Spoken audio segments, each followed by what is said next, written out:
नमस्कार, NMF news देख रहे हैं आप। आपके साथ मैं हूं खुशबू राय। 9 नवंबर 1970 का दिन, राजस्थान के अजमेर जिले का एक छोटा सा गांव कोटड़ा ढाणी। एक घर में जश्न की तैयारी की जा रही थी। इंतजार था घर में आने वाले नन्हे मेहमान का।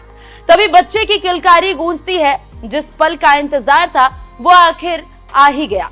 लेकिन माँ अपने नवजात बच्चे के सिर पर हाथ फेरती, तभी औरतें उसे वहां से उठा ले जाती है और बाहर जाकर धीरे से कान में फुसफुसा कर कहती है कि थारे तो छोरी हुई है। छोरी का मतलब वैसे तो लड़की होता है, लेकिन उन औरतों ने उसे बोझ माना और पैदा होते ही जमीन में दफना दिया, जहां से उसका बचना नामुमकिन था।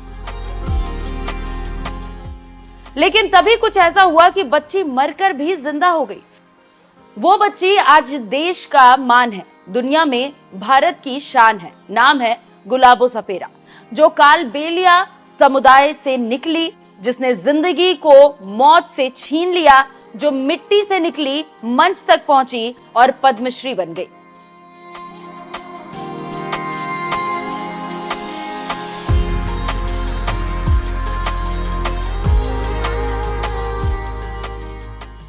गुलाबो सपेरा का जन्म 9 नवंबर 1970 को धनतेरस के दिन हुआ था। अपने लोक नृत्य से गुलाबो ने देश ही नहीं बल्कि विदेशों में भी पहचान बनाई है। लेकिन इस मुकाम तक आने के लिए गुलाबो ने कांटों भरी राह को पार किया है। गुलाबो सपेरा उस समुदाय से आती है जहां बेटी होना किसी गुनाह से कम नहीं था। जब गुलाबो का जन्म हुआ तो उनके पिता घर से दूर थे। गुलाबो से पहले घर में 3 बेटियों का जन्म हो चुका था। चौथी भी बेटी हुई तो घर की कुछ औरतें गुलाबो को अपने साथ ले गईं और जमीन में दफना दिया। उस वक्त करीब 7 बज रहे थे। जब माँ को पता चला कि उनकी बच्ची को दफना दिया गया तो वो बदहवास भागी। रोते हुए उन्हीं औरतों से मिन्नतें की, मेरी बेटी को लौटा दो, कहाँ दफनाया है एक बार बता दो, मैं अपनी बच्ची को निकाल कर ले आऊंगी। लेकिन माँ की लाख गुहार के बाद भी उन्हें बेटी के बारे में किसी ने कुछ नहीं बताया। रात के 11 बज गए थे। गुलाबो की माँ के पास उनकी मौसी यानी कि माँ की बहन आती है और कहती है कि मुझे मालूम है तुम्हारी बेटी कहाँ दफनाई गई है। ये सुनते ही गुलाबो की माँ कहती है कि मेरी बेटी के बारे में बता दो, भले ही तुम उसे रख लेना। ये शर्त मौसी को मंजूर थी। हालांकि दोनों के मन में कहीं ना कहीं ये भी था कि बच्ची का अभी तक जिंदा बचना मुश्किल है। रात के 12 बज गए थे। माँ और मौसी वहां जाती है जहां नवजात गुलाबो को दफनाया गया था। दोनों ने उसे बाहर निकाला तो देखा उसकी सांसें चल रही थी, जो किसी चमत्कार से कम नहीं था। माँ ने बच्ची को सीने से चिपका लिया और फिर उसे अपनी बहन को सौंप दिया। गुलाबो को नई जिंदगी मिली थी। आगे चलकर उन्होंने कई और लड़कियों को भी नया जीवन दिया। हालांकि गुलाबो के लिए आगे की जिंदगी भी आसान नहीं रही। सपेरा समुदाय से थी, इसलिए बीन की धुन पर पली बड़ी। ना पढ़ाई, ना स्कूल, ना सपने देखने की इजाजत। गुलाबो के पिता सांपों को नचाने का काम करते थे। जब गुलाबो बड़ी हुई तो वो अपने पिता के साथ जाने लगी और बीन की धुन पर नाचने लगी। धीरे धीरे उनका ये डांस फेमस हो गया। ये डांस था राजस्थान की लोक कला कालबेलिया डांस। इसी डांस से उन्हें पहचान मिली। जब गुलाबो 17 साल की थी तो उन्हें फेस्टिवल ऑफ इंडिया प्रोग्राम में परफॉर्म करने का मौका मिला था। ये प्रोग्राम वॉशिंगटन में हुआ था। इसमें तत्कालीन प्रधानमंत्री राजीव गांधी भी शामिल हुए थे। इस परफॉर्मेंस ने गुलाबो को पूरी दुनिया में पहचान दिलाई। राजस्थान के कालबेलिया डांस को पूरी दुनिया से रूबरू कराया। इसके बाद उन्होंने 165 देशों की जमीन पर अपनी कला की छाप छोड़ी। गुलाबो की प्रसिद्धि देख उनके समाज में लोगों ने लड़कियों को मारना बंद कर दिया। एक इंटरव्यू में गुलाबो ने इसका जिक्र करते हुए कहा था कि उनके समाज में अब बेटियों के लिए सोच बदली है।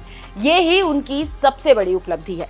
अमेरिका में परफॉर्मेंस के बाद उन्हें वहां अमेरिका ने नागरिकता का प्रस्ताव भी दिया, लेकिन गुलाबो ने इस सारे प्रस्तावों को नकार दिया। वो तत्कालीन प्रधानमंत्री राजीव गांधी के पास गई और कहा कि वो अपने देश में अपने समाज के साथ रहकर काम करना चाहती है।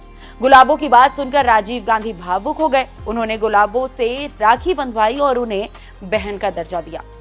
साल 2022 में गुलाबो राहुल गांधी की भारत जोड़ो यात्रा में भी शामिल हुई। अपने कालबेलिया डांस से उन्होंने यात्रा में लोक संस्कृति के रंग भर दिए। हमारे समाज में पहले कोई भी नहीं करते थे। और मैंने ये स्टार्टिंग की मेरे पापा के साथ, जब सांपों को नचाने जाते थे, बहुत अच्छे वो देखते क्या बोला आप डांस करोगे, मैंने कहा डांस भी करूंगी, आपसे मिलूंगी भी।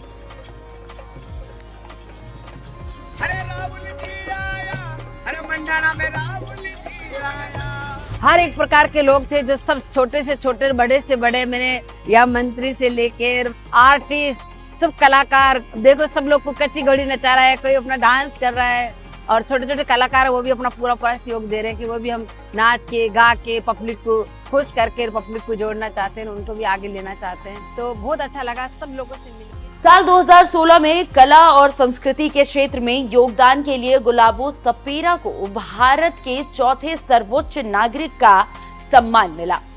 इस प्रतिष्ठित पुरस्कार के अलावा भी उन्हें कई अवार्ड से सम्मानित किया जा चुका है। गुलाबो सपेरा की बेटी भी मां के नक्शे कदम पर चलते हुए कालबेलिया कला को आगे लेकर जा रही है। मौत से फिर हुआ टकराव। पैदा होते ही जमीन में दफनाया गया। उस दौरान उनकी मौसी ने उन्हें नई जिंदगी दी, लेकिन 1 साल की होते ही गुलाबो गंभीर रूप से बीमार हो गई।